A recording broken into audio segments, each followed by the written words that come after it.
हे guys, good evening. So continue करते हैं हमारे वर्कशॉप सीरीज। तो यहाँ पे और कुछ कंपनीज का डिस्कशन करते हैं और अब थोड़ा नॉन फिनेंशियल कंपनीज के बारे में बात करते हैं।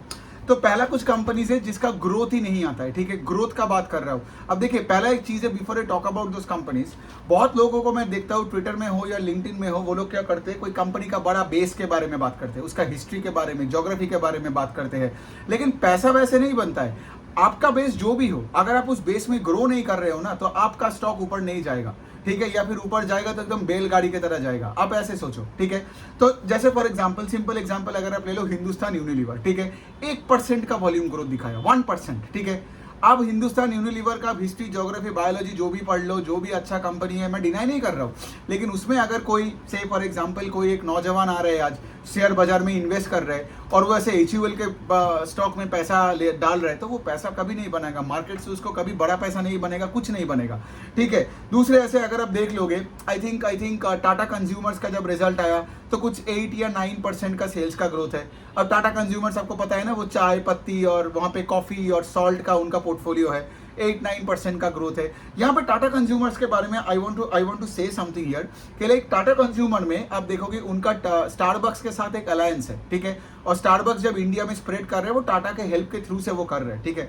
अब लोग मुझे आके बोलते हैं कि लाइक स्टारबक्स है, Starbucks is a great thing, Starbucks grow करेगा, टाटा कंज्यूमर पैसा बनाएगा, but that is a very small part of the entire portfolio. आज टाटा कंज्यूमर्स का majority part of the portfolio वही आपका वो कॉफी एंड टी एंड वो टाटा सॉल्टी है, ठीक है। सो यही वाला पॉइंट है। अगर स्टारबक्स वाज 50-60% ऑफ से for example of Tata consumers का टोटल सेल्स, तो बात अलग होती वहां पे, ठीक है। लेकिन आप सोचो ना, अगर कोई बहुत ही अच्छा रेट में ग्रो कर रहा है, but that is let's say 5-7% of total sales, तो उस पर हमें ज्यादा गौर नहीं करनी है। ट्रैक करो, देखो आगे जाके इसका अगर थोड़ा थोड़ा करके रेवेन्यू पाई में मतलब इसका परसेंटेज बढ़ता गया, देन हम वैसे बात कर सकते हैं। तीसरा आई गेस, जहां तक मुझे पता है कि नेस्ले का भी ग्रोथ आया, नेस्ले का भी रिजल्ट आया, सॉरी, और नेस्ले का भी ग्रोथ कुछ 8-9% के आसपास आया। तो नेस्ले हो गई, HUL, टाटा कंज्यूमर, देखिए ग्रेट बिजनेस मॉडल्स है ना, FMCGs है, सालों से है, और आप ये भी बोल सकते हो कि आगे भी कितने सालों तक रहेंगे। लेकिन अगर आप 1, 2, 3, 4, 9, 8, 7% से ग्रो करोगे ना, तो शेयर होल्डर्स को पैसा बनाने में डिफिकल्ट है। अब ये कंपनीज क्या करते हैं ना, ये लोग डिविडेंड पे डिविडेंड देते हैं, तो इसलिए क्या है, इनका शेयर गिरता भी नहीं है, राइट। तो उतना लेवल पे बढ़ता भी नहीं है, गिरता भी नहीं है, अब लोग उसको लेके बैठे रहते हैं, लॉन्ग टर्म इन्वेस्टर्स बोलते हैं। सो यही वाला पॉइंट है। फोर्थ जो कंपनी का हम बात करेंगे उसका नाम है सिंजीन इंटरनेशनल। इसका थोड़ा मॉडल डिस्कस कर लेते हैं, बिकॉज थोड़ा सा यूनिक बिजनेस मॉडल है इसका। तो अब सोचिए, यूएस में जो भी फार्मा कंपनीज है, राइट, उनको जो नया नया जो ड्रग्स बनते हैं, राइट, जो भी मेडिसिन बनते हैं, ठीक है, तो उन मेडिसिन को तो हजारों करोड़ों मॉलिक्यूल्स में आपको डिस्कवर करना पड़ता है, फिर वो मॉलिक्यूल को डेवलप करना पड़ता है, फेज 1, फेज 2, फेज 3, राइट, फिर उसको मैन्युफैक्चर करना पड़ता है, गॉट इट। तो अब सोचिए, यूएस का जो फार्मा कंपनीज होते हैं, कितने ऐसे फार्मा कंपनीज ने कितने लाखों करोड़ों डॉलर डाल दिया ऐसे रिसर्च में, ड्रग डिस्कवरी और डेवलपमेंट में, फिर let's say ultimately US FDA ने क्या किया, उस ड्रग को सैंक्शन नहीं कर, मतलब उस ड्रग को बोला कि नहीं, कुछ प्रॉब्लम है, तो आप उसको मैन्युफैक्चर करके आप उसको सेल नहीं कर पाओगे। इसलिए क्या हुआ, पूरा वेस्ट हो गया। तो अभी बिजनेस मॉडल ये है सिंजीन का, कि सिंजीन ये दुनिया के सारे बड़े छोटे फार्मा कंपनी को बता रहे कि हमको तुम अपने प्रोजेक्ट्स दो और एक साथ मिलके हम करते हैं, ताकि क्या होगा, सिंजीन के साथ तुम करोगे तो तुम्हारा कॉस्ट भी बचेगा। क्यों, हम इंडिया में कर रहे हैं, ये पूरा IT के मॉडल के जैसा है, ठीक है, इन द फार्मास्यूटिकल स्पेस, एकदम मतलब एनालॉजी वैसे ले लो, ठीक है। खर्चा कम हो रहा है बिकॉज यहाँ पे इंडिया में बैठ के यहाँ पे लोग अपना रिसर्च इंस्टीट्यूट या बैंगलोर में खोल के रखा है, ठीक है, बायोलॉजिक्स का and what ever it is, तो यहाँ पे खर्चा कम है एंड यहाँ पे टैलेंट बहुत हाई है। तो सिंजीन अपने आप को एक साइंस का कंपनी मानता है, तो क्लाइंट्स का सिर्फ खर्चा तो ऑफकोर्स बचाता है, लेकिन उसके साथ सिंजीन अपना साइंस लगाता है। By the way, Syngene Biocon का सब्सिडियरी है and Biocon is owned by of course everybody knows Kiran Mazumdar Shaw, right. तो बेसिकली सिंजीन के साथ कनेक्ट होने के बाद क्या होता है, क्योंकि देखिए बहुत छोटे छोटे ड्रग कंपनीज होता है, राइट, जिनको लेट से फॉर एग्जांपल मतलब उनका कैपेबिलिटी तो है, लेकिन उनका वो रिसर्च के लिए उतना खर्चा वो अफोर्ड नहीं कर पाएगा, तो वो सिंजीन के साथ काम कर सकता है। और बड़े बड़े जो ड्रग कंपनीज है वो भी सिंजीन के साथ काम करेगा। क्यों, बिकॉज सिंजीन के साथ काम करने से आपका प्रोडक्टिविटी बढ़ता है, एफिशिएंसी बढ़ता है और आपका कॉस्ट कटिंग भी होता है, राइट। और सिंजीन का अगर आप देखोगे, जितने ज्यादा से ज्यादा वो अपने यूएस का क्लाइंट्स, यूके का क्लाइंट्स का ड्रग्स को मैन्युफैक्चरिंग में लेके जाएगा। और सिंजीन बेसिकली, हाँ एक और पॉइंट है, वो दूसरों का ड्रग डिस्कवर भी करवा देता है, डेवलपमेंट भी करवाता है और सिंजीन मैन्युफैक्चरिंग भी करवाता है, गॉट इट। तो Syngene is like an end to end solution आप बोल सकते हो यहाँ पे, ठीक है। सिर्फ डिस्कवरी करके नहीं छोड़ देता है। हाँ, बहुत लोगों के साथ उनका सिर्फ डिस्कवरी का कनेक्शन है and all that, but Syngene क्या करता है, किसी के साथ एक पर्टिकुलर स्टेप से चालू करता है, फिर अल्टीमेटली उसको पूरा अपने अम्ब्रेला में लेके आते हैं, राइट। मतलब एक हॉलिस्टिक वे में you can cater to every need of your client, ठीक है।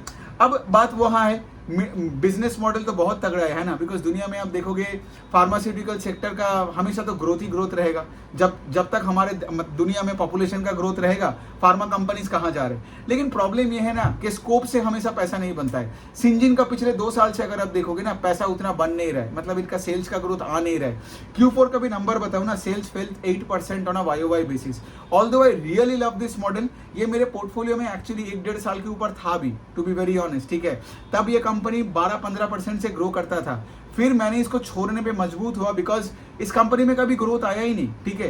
कभी यूएस का प्रॉब्लम चल रहा है, इसका प्रॉब्लम, उसका प्रॉब्लम, और मैनेजमेंट, अब मैं आपको बता देता हूँ कि गाइडेंस क्या दिया है FY25 का। उन्होंने यही बोला कि हम लोग हाई सिंगल डिजिट में ग्रो करेंगे, मतलब high single digit to low double digit, मतलब 10% का ग्रोथ पकड़ लो ना। Why would I want to pay like 40-50 times 1 year forward earning and get 8-10%। देखिए, बिजनेस मॉडल जितना भी अच्छा हो, अगर बिजनेस में ग्रोथ नहीं है ना तो आप पैसा नहीं बनाओगे। तो सिंजिन को इसीलिए मैंने HUL और टाटा कंज्यूमर के साथ क्लब क्यों किया, because these are high quality high class businesses, लेकिन इसमें ग्रोथ नहीं आ रहा है। जैसे नेस्ले का भी ग्रोथ नहीं आ रहा है, नेस्ले का शेयर लो, धीरे धीरे करके स्टॉक बढ़ेगा, आपको डिविडेंड देगा एंड ऑल दैट।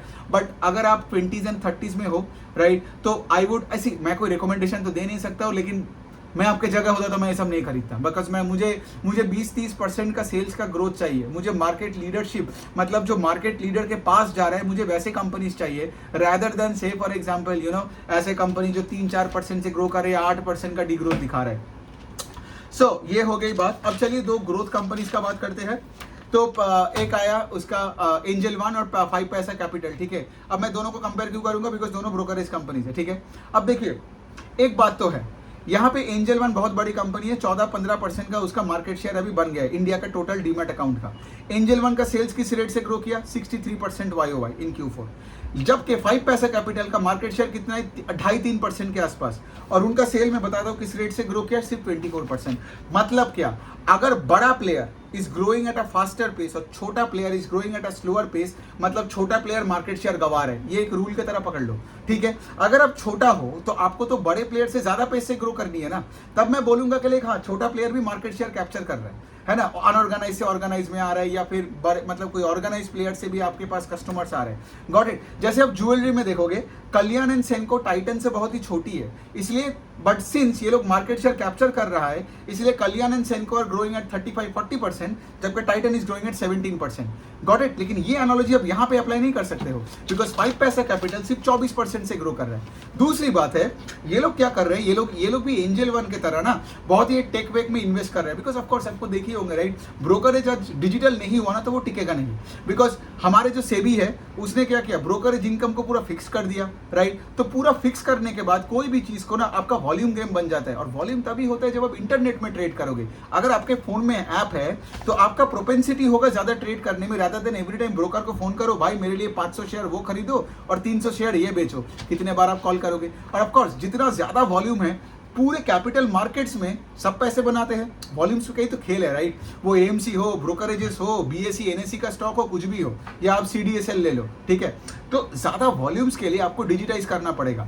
तो सिंस ये कंपनी 5 पैसा कैपिटल पिछले 2-3 क्वार्टर से डिजिटाइजेशन पे फोकस कर रहा है, मैनेजमेंट ने ये भी बताया पिछले कॉन कॉल में कि हम जानबूझ के मार्केट शेयर गवा रहे हैं बिकॉज हम डिजिटाइजेशन कर रहे हैं। लेकिन पॉइंट ये है कि मार्केट को इन सबसे फर्क नहीं पड़ता है। मार्केट देखा कि भाई तुम अगर मार्केट लीडर से कम रेट से ग्रो कर रहे हो and you are losing market share, that means it's not a good sign for you, ठीक है। एक हो गया वो वाला पॉइंट। दूसरी वाला पॉइंट ये है कि लाइक तुमसे ज्यादा वाला साइज वाला प्लेयर जो Angel One is growing at a faster pace.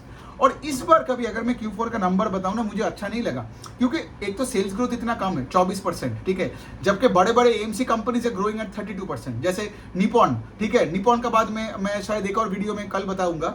Nippon AMC जो इतना बड़ा AMC है, 40% से अपने AUM बढ़ाया। HDFC AMC 32% से AUM बढ़ाया। तो तुम यहाँ पे अपना सेल्स का ग्रोथ सिर्फ 24% दिखा रहे हो, और दूसरे साइड में इनका प्रॉफिट आफ्टर टैक्स फेल 60%। क्यों?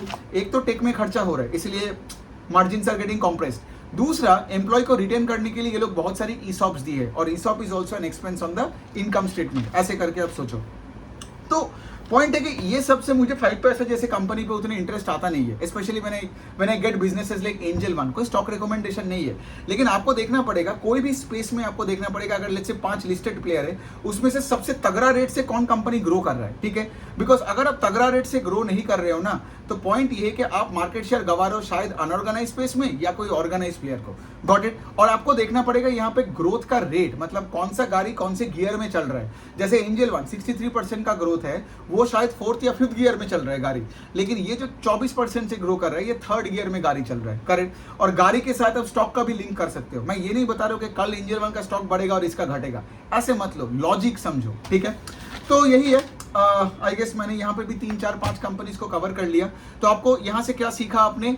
ग्रोथ चाहिए बिजनेस पे, साइज और पास्ट देख के कोई फायदा नहीं है। जो लोग एचडीएफसी बैंक को जस्टिफाई करते हैं ना, वो सिर्फ एचडीएफसी बैंक का पास्ट और साइज को जस्टिफाई कर सकते हैं। लेकिन देखिए, आप जितना भी जस्टिफाई कर लो, स्टॉक मार्केट बहुत ही एक रैशनल जगह है, ठीक है। वहां पे आपके जस्टिफिकेशन करो, ट्विटर में बको, 10 लोगों को आप गाली दो, क्या है, अल्टीमेटली आप ही पैसा नहीं बनाओगे, है ना। आपको चाहिए high pace of sales growth, high pace of AUM growth, high pace of loan book का ग्रोथ, राइट। वरना क्या है, वरना आपका कंपनी छोटे से बड़ा होनी चाहिए ना। अगर पहले से ही बड़ा है और बड़ा से और बड़ा नहीं बन पा रहा है, तब तो प्रॉब्लम है। तब आप वही एक डिविडेंड का चेक लेते रहोगे और वैसे ही ट्विटर में आके लड़ाई झगड़ा करते रहोगे। सो यही है बात।